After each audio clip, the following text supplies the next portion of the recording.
전하려 합니다. 검찰은 즉각 윤석열 대통령 부인 김건희 여사를 즉각 소환해서 조사하십시오. 마지막으로 경고합니다. 검찰도 이번 총선에서 확인된 뜨거운 심판이 자신들과 무관하지 않은 점을 잘 알 겁니다. 두려운 민심을 확인했을 겁니다. 국민들께서는 검찰이 왜 살아있는 권력을 수사하지 않느냐고 꾸짖고 계십니다. 검찰의 서늘한 칼날은 왜 윤 대통령 일가 앞에서는 멈춰서는지 묻고 있습니다. 검찰은 즉각 김건희 여사를 소환해 조사해야 합니다.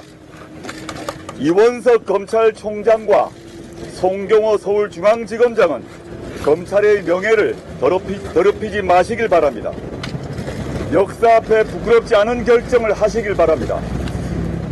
검찰은 이미 김 여사와 모친인 최은순 씨가 도이치모터스 주가 조작 사건과 관련해 23억 원의 수익을 거둔 사실을 알고 있습니다. 검찰은 관련 재판에 그런 사실을 담아 검찰 의견서까지 제출했습니다. 김건희 여사의 공범들은 모두 처벌을 받았습니다. 검찰은 왜 김 여사를 소환해 조사하지 않습니까? 왜 기소하지 않습니까? 검찰은 당장 김 여사를 소환 조사해 기소 여부를 결정하길 바랍니다. 김 여사가 만약 무혐의라면 국민과 언론의 눈을 피해 다니지 않도록 억울함을 풀어줘야 하지 않겠습니까? 다른 하나는 명품백 수수 관련 사건입니다.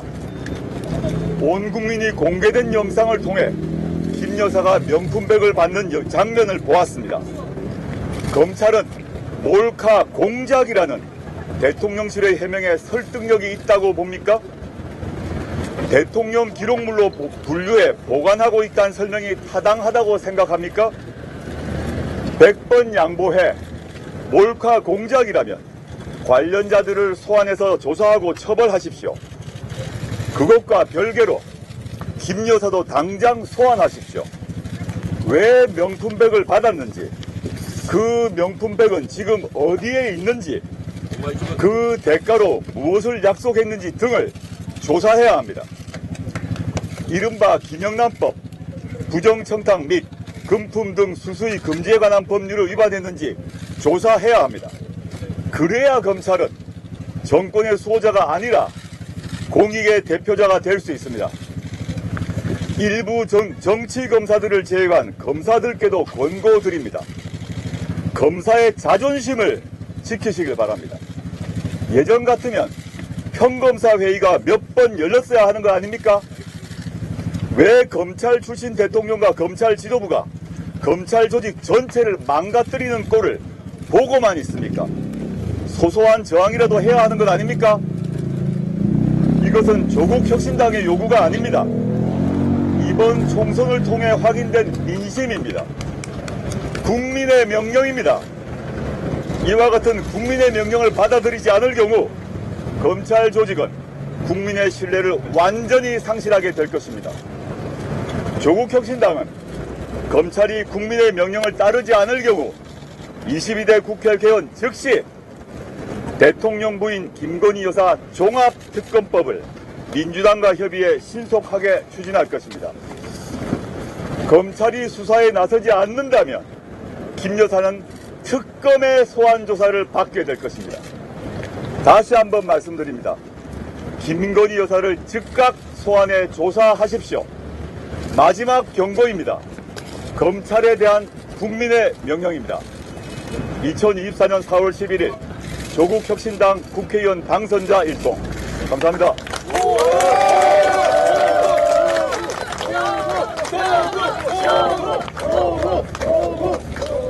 예, 지금부터 언론인들의 질문을 받겠습니다. 질문하실 기자님들은 손을 들어서 의사표시를 해주시고 반드시 소속가와 성함을 밝혀주시기 바랍니다. 예. 정 기자님? 네. 오늘 이제 비례대표 분이 되신 건데 방송 목표로 삼으셨던 10석보다 소폭 높은 숫자가 나왔어요. 죄송합니다. 네. 말씀 중에 죄송한데 오늘 기자회견에 관한 질문부터 우선적으로 받기로 네, 그렇게 했으니까 할게요. 이에 대한 평가를 부탁드릴게요. 네, 그건 나중에 말씀드릴게요. 예. 오늘 기자회견 내용 중심으로 질문해 주시고, 그 외에 다른 뭐 정치적 사안 제가 따로 뒤에 말미에 답드릴게요. 저 오마이뉴스 유승영 기자입니다. 네. 김건희 여사 종합특검법이 기존에 그 제출이 됐던 특검법에서 어떻게 내용이 보강되었나요? 기존 그 제출되었고 윤석열 대통령이 부인을 방어하기 위해서 거부권을 행사했지 않습니까? 그 경우는 주가 조작만 들어있죠. 주가 조작만. 특검법이 당시에 발의되고 통과됐을 시점에 이후 그 시기는 주가 조작만 문제가 되었는데 그 법안이 통과되고 거부권 행사되고 난 그 이후 상황에서 두 가지가 더 추가되었다라고 봅니다. 첫째는 다들 아시는 오늘 제가 기자회견에서 말씀드렸던 명품백 수수가 다 알고 있고, 두 번째는 양평고속도로 건입니다. 양평고속도로가 왜 갑자기 휘었는지, 그래서 김 여사의 친정 쪽으로 갔는지, 최근 보도에 따르게 되면 그 수익이 얼마다 아주 막대한 금액의 수익을 본 것으로 나왔더라고요. 이 관련해서 그 양평군청과 국토교통부와 대통령 비서실, 용산 비서실이 어떠한 역할을 했는지, 왜냐하면 거기에 양평에서 그 고속도로가 휘려면 절차적으로 보게 되면 타당성 문제가 해결돼야 되고요. 그 다음에 양평군청 차원에서 통상의 절차로 보게 되면 청문회 등을 해야 됩니다. 이것이 모두 생략됐어요.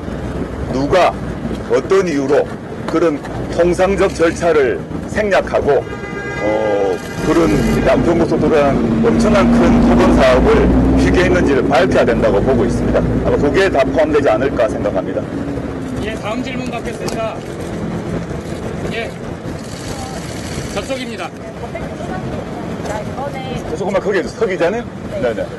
이번에 윤석열 대통령 거부권을 행사할 수 있을 가능성이 매우에 대한 제일 궁금합니다. 저는 4월 10일 총선에서 확인된 민심을 인지하고 또는 그걸 수용하는 대통령이라면